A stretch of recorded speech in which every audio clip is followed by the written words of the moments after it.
Okay, so let's do another one of these. Have mostly DVDs, one Blu-ray, so I guess I can start with that one. And it is Midnight in Paris. I'm not a big fan of this cover, but it was very cheap. I bought it a little while back. I've seen this before, and I felt like watching it this week, and I think it was 2 days ago, on Saturday. And pretty much feel the same way I do about it now as I did last time.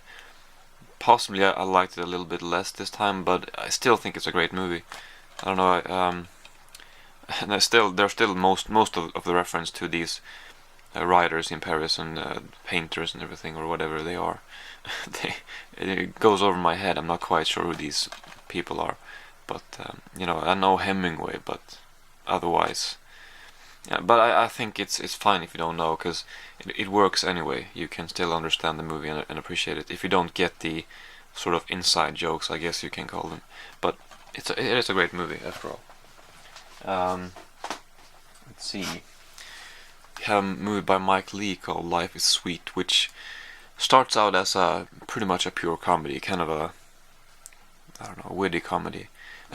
I loved it from the start, like the first half hour, 40 minutes, something. I thought it was brilliant. I thought the dialogue was funny, and it was just, I laughed, multiple times, and it was just, I just liked it. It had something to it which I really enjoyed. And then it sort of took a turn for more dramatic.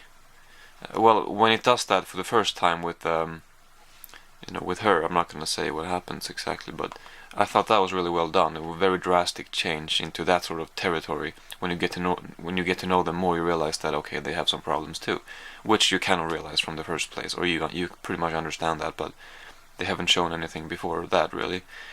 So I thought it was good from the first place, but then as it kept going, I thought some stuff were. Well, I wasn't a fan of everything. So unfortunately, I ultimately thought that this movie was good, but I would have thought that I would have loved this movie by the end of it.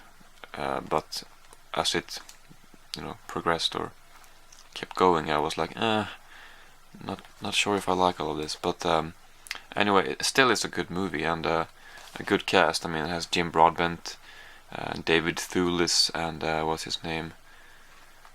Timothy Spall, something. It's this guy here. So, yeah, but it was good. And then we have a Louis Defunay film. This one is called Hibernatus. Not sure how to pronounce that, but yeah, this was a fun movie. I mean, all of his movies they're kind of fun to watch, but not many of them are great, I guess. Well, I have still many to watch, but I mean, they're fun. I mean, I like the gendarme films, and I've seen a few others, and have more to see as well, because he's done a lot of the movies. And this is kind of like a science fiction movie, but a very light movie, sort of like a supernatural comedy. Well, it doesn't have lightsabers and stuff. That's not what I mean, but there are some supernatural elements to it. But yeah, fun movie. I'd say if you like his, if you like some of his other movies, and if you've watched other stuff of his, I think you could enjoy that one. Then we have a movie which I liked a lot, which is called The Station Agent, which I've been curious about for a long time. Mainly, or at least partly, because Peter Dinklage is in it from Game of Thrones, and this one is way before Game of Thrones. It's from 2003. Basically, it's about his character. It's mainly about him, but also these two people. But he is sort of like he obviously is a dwarf or a midget, or it doesn't matter. But he's he's short, and I guess in a way it seems partly because of that he has become kind of like a loner. People make fun of him, and maybe that has resulted in him, feeling most comfortable when he's on his own. So he prefers being alone. So when at the place he works at, his only friend he works with him there, and he owns the place. It's like he's very interested in trains, and this place is kind of like a store where they sell trains, if I'm not mistaken.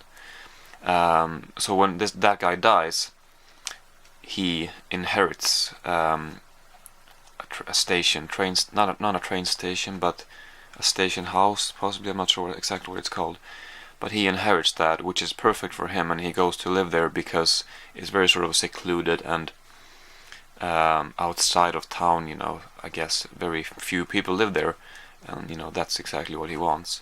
So he goes there, and then he meets these two people, especially this guy. He actually has this little not kiosk, but he sells food here from this truck right outside of the station house, if that's what it's called. So, and he seems to be he's very sort of outspoken, and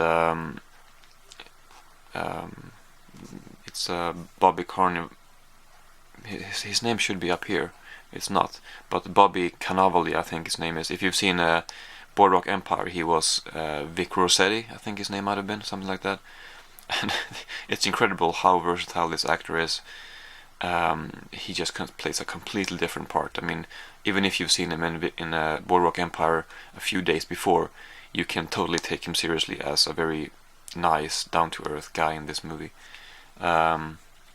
Anyway, he is very annoying to him because he constantly wants to, get his attention or talk to him and everything. But then, eventually she enters the pictures also, and they basically become friends. I mean, it's a very nice movie. I loved it. Just certain details in this movie which were truly great, and chemistry is fantastic. And I think that Peter Dinklage plays his part very well, as someone who doesn't necessarily want company, or I guess who definitely don't want company, but tries to deal with it anyway without being too rude, but still more or less ignoring him. Anyway, I could talk on and on about this. I really liked it. I definitely recommend this one. It's like a drama, but pretty light-hearted. Has some serious topics too, but mainly a pretty light-hearted drama / comedy in a way. Anyway, then we have a French movie, The Barbarian Invasions, which was very interesting. I thought that the actors were really good here. None of them really stood out to me that much. I mean, I couldn't relate too much. I read a review of someone saying I could totally relate to everybody here. That's not exactly how I felt, but they were all very good and complemented each other well, and the dialogue was very, very clever, and they talk about certain, subjects which kind of go over my head, but that's okay, because they're intellectuals, anyway. But I thought that the pacing of the film, it was just very smooth and very well made. I didn't feel like that the movie dragged on in any part of the film. It just was very well made. So yeah, now we've been looking at an ass for about a minute, so maybe that's enough. But it was a great movie. I think you should check that one out. I guess a drama, but some funny stuff in there too, like I said with the last movie. Let's see, I'm actually gonna show you a Swedish show followed by a Swedish movie. Because before I've done Swedish updates a lot, I don't know, maybe I only did 2, maybe I did 3, but I showed Swedish stuff because sometimes I get quite a few of those, and I talked Swedish when I showed them because I felt that was appropriate. And then I decided to make 2 videos where I showed Swedish titles, but I spoke English because I figured, well, maybe some people who don't know Swedish want to know about these titles as well. I didn't really think about that before. Now, however, I did a 3rd one, and I wasn't very happy with the result. I felt like I couldn't really explain most of them too well, and it just took forever. So I decided that I'm only going to talk about a few that I feel like I want to mention in these updates. I'm just going to throw them in here. So they're not going to be a whole lot of Swedish stuff anymore, unless I change my mind again, but I don't know. But for now, anyway, I'm going to show you this title right here, which is a TV show called 30 Degrees in February. So it would be pretty similar translation to what the Swedish is. Anyway, this is about a bunch of Swedish people who all go to Thailand of various reasons and live there. And it's about it's about their experiences in Thailand. It's not necessarily about their stories connecting, because they're all sort of on their own and they jump between the different stories and the different characters. And I guess it's a Swedish production, but well, I don't know. But there is also a Thai film crew who was working with this show, which maybe makes sense. Maybe that would be the easiest. But and there are also, I mean, I'd say there is as much English and Thai as there is Swedish, kind of. And I like that they give that some room as well. There are especially two Thai actors, characters, who get some pretty major parts after a couple episodes. So there are a lot of Thai language too, and I can appreciate that. Anyway, I didn't feel like the show was a lot of the characters I thought was kind of unlikable, or at least a couple of them, too many of them, and I didn't really feel for their troubles or their problems that they had. I wasn't really, I couldn't really care too much about that, and I didn't think that some of the, especially one of the plots, one of the stories here, was completely uninteresting to me all the way through until the ending. I was completely uninterested in that. And if you've seen it, if you wonder why, it's actually this one right here. They live on, it's a family, they go there, or a mother and two daughters go there, and they live on the beach and open up, or they purchase a hotel or a bungalow hotel kind of thing. And I thought that was kind of dull, boring, to be honest. I didn't think it was interesting at all. Yeah. Anyway, the movie was show was okay. It was, no, it was good. I enjoyed it, but when I had finished it, I realized that, well, it didn't really affect me too much. It wasn't great. Could have been a lot better. Anyway, I thought I'd show a movie too, because this actor, I mean, right here, he's been in this movie as well, which I just, I recently watched it and I figured I could include it because it's the same actor.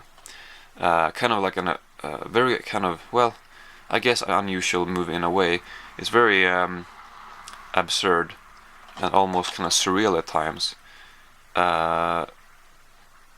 It says drama here. I don't know. I think it's more a comedy, but anyway, sometimes borders on a black comedy, I felt, and just kind of a strange movie. Not that great. Some scenes I liked, but yeah, it was kind of strange. Sorry, I didn't say the title. Karaoke Kungen, the Karaoke King. And then it says here, a film for you who wants to become famous, which is not what the movie is about. I don't know. That's kind of a poor tagline or whatever. It doesn't really have too much to do with the movie, I felt. Anyway, let's see. I have a bunch of titles left. Derailed, which I just been kind of curious about for a while, but I don't know. I haven't felt obligated to see it. It's by a Swedish director, actually, Mikael Hofström, and Jennifer Aniston is in this. She obviously doesn't do too many parts of this, and but I thought it was a fun thriller. Vincent Cassel is in this, and he's a good actor, and I definitely thought this was enjoyable. I mean, I would be pretty surprised if their goal was to make a masterpiece, some sort of whatever. But it is more just a fun movie, fun to watch movie, not to take seriously, and you might forget it a couple of days after you saw it. But it's just fun, and I enjoyed it more than I thought I would, actually. Then we have kind of a difficult movie, I thought. Michael Haneke's The Piano Teacher. I think I said last time when I unboxed this that it's called Piano Player, because I guess that's what the Swedish title would translate to, but I believe that the title is in fact The Piano Teacher. Very a lot of adjectives to describe this. Very dark and kind of brutal, actually, in a way, and kind of pessimistic or disturbing. Very, I don't know how to describe it. It's obvious that there's some sort of message or something behind this movie. I mean, there's more to it, than what you see, maybe, but couldn't figure out exactly what it was. But it was a very well acted movie, and